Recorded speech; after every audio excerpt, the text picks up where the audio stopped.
Welcome to Tommie Frazier's X's Os, presented by Towers Productions. I'm Jimmy Shield, along with Omaha Heart Safety, Brittany Benson. Woman of all trades. That's true, she can do it all. But free safety or strong safety? Strong safety. Okay, we want to get that right. I don't want to mess that up. Tommy, I think Nebraska could have used some you didn't introduce me. I said your name in the open. But you still got to introduce me. Everybody knows you. Okay, just making sure. Okay.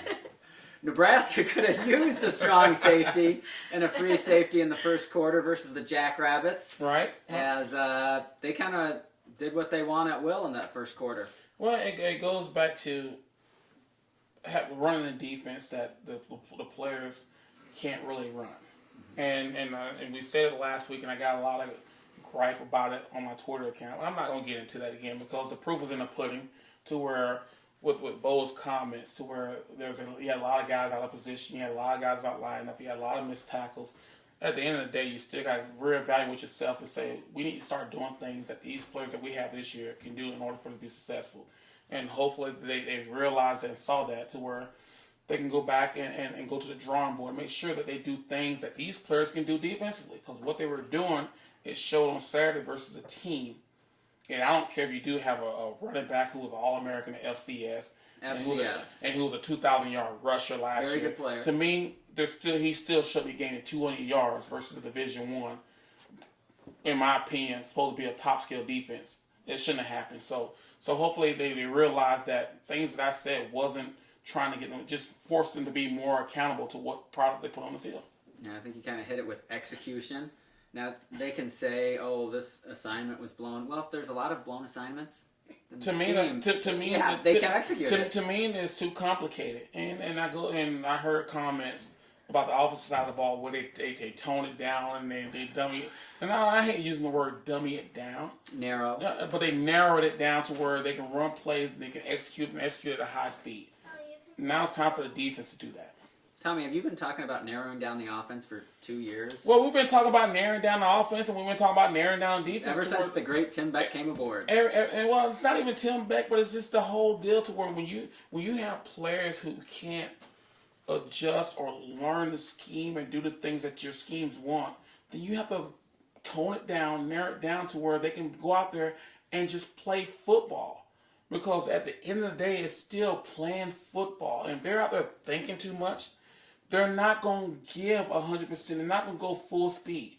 And that's what I saw Saturday. Even though I was in Florida hanging out with my family, I still saw the game. And you had guys thinking and then reacting to where football is an act-react type sport.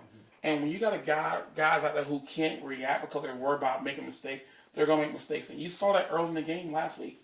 But the Jackrabbits weren't the only ones putting up points, as Nebraska had two very capable quarterbacks. Kind of compare and contrast the job starter, Tommy Armstrong did, and then with Ronnie Kellogg. Well, I thought for the first start, Tommy Armstrong went out there and he showed the composure. He went out there and he managed the offense. And that's all you want a quarterback to do. You don't want him to try to do too much. He played within himself. He played within the offense. And good things happen. Ron Kellogg. Before we get to Ron, I believe the Twitter machine has a question. Oh, you need a Twitter machine now. All right. What do they want to know? Someone had submitted their questions on Twitter, and they want to know, what do we think of Armstrong's options play? So what are his skill levels there? Obviously, we know Kellogg has the arm. What do you think about Armstrong's ability to execute the option? Well, I think he has the ability to run the options. You can tell that he's running in high school quite a bit. The problem I have with the option is not one of those plays to where you can practice it 2 or 3 times and live and die by it. And I had a conversation. I had a conversation with Coach Osborne that this option is a play to where you have to rep. And this is going to be the guy that you down the road say is going to be your future. And it's the option to be a play that you have to rep it with it. You just can't run it 4 or 5 times a week and then get in the game and have success one time and then think it's going to work always. So it's a high rep play, and you have to practice it. You know, so I was happy to see that the couple times he ran it with success. But it's not going to be there when we start facing the Ohio States, if we play Ohio State. But when you get to Michigan State, when you get to Purdue, when you get to Illinois, teams like that, it's not going to work unless you practice it.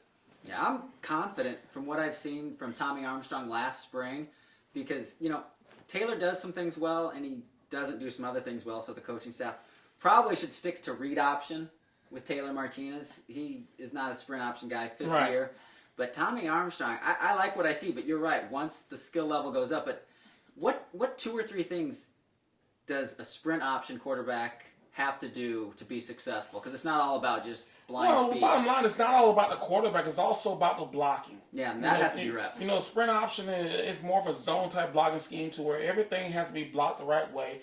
But at the end of the day, you still have to know who you're pitching off of. Force that guy to force the pitch. If he's going to force the pitch it. If he doesn't, can't keep the ball and run the crease. So I think Tommie has those abilities, and it's kind of weird me saying Tommie since my name is Tommie. He's Y. So I'm gonna say T Strong. I'm gonna say T Strong. That way I don't get him confused with myself. You know what I'm saying? No, but I just think that if this is gonna be a play and he's proven he can run, then it's got to be a high rep. Because trust me, he's not gonna break the 70-yard runs, but the 5 and 10 yards, the nickel and diamond in offense, that puts more stress and more concern on defensive coordinator than a guy breaking the 70-yard run, because nickel and dime that means opens other things up. Because nickel and dime means the defense is going to be out there, you're getting first downs, and you got to be on the field longer. So if a guy breaks the 70-yard runs, that's one play. Now they go sideline rest. Nickel and diamonds, it's tough. So I think he has a good future.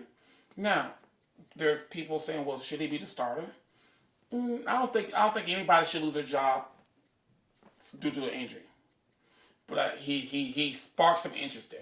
If Taylor's not 85-90% healthy, then I think you think about it, because you know me, just what Taylor's done, it's put the glue down if you think Tommie Armstrong should start over him. But if Taylor isn't able to use his legs, that's who he is.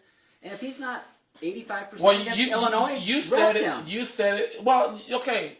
You say rest him, but is that the right thing to do? I don't know if the injury. Because even if injured, because now if they start Tommie and Ron Kellogg III goes in and then they continue winning and he comes back healthy, do you insert him back in the offense? I think so. If he's the same quarterback that was Big Ten, but see, I don't. All conference. And see, me, I don't. It's simply because now you're running the rhythm. Well, yeah, it depends on the result. Well, it doesn't matter, but there's always been a philosophy in every program that I played in and coached or whatever. You don't lose your job to an injury. Yeah. And so if Nebraska goes on, Taylor's out for another couple weeks, and then Nebraska bye this week and they beat Illinois, and then Taylor comes back for the next game, and then you put him in there, you could have a chance of ruining the rhythm of the offense. And even the coaches said that this offense rhythm was the best it's been since they've been here.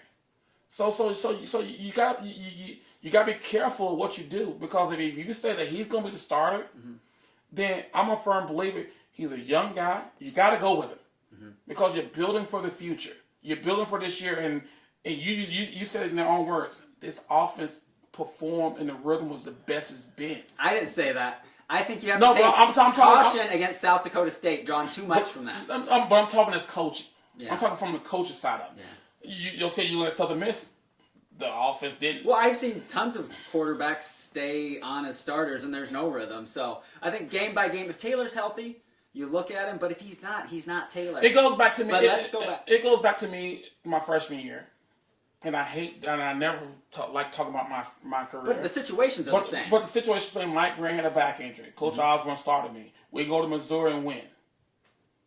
Right then, they made a decision, and we lost to Washington, so we lost a game. Yeah. We lost to Washington right then. Is fifth-year senior versus a freshman. So now's the time to where if you're going to play him versus Illinois, then you play him the rest of the year. Well, I think there's a little difference between Mike Grant as a senior and Taylor Martinez. Not a difference, because you get the same results from both of them. Okay, well, let's go to the results of the other quarterback.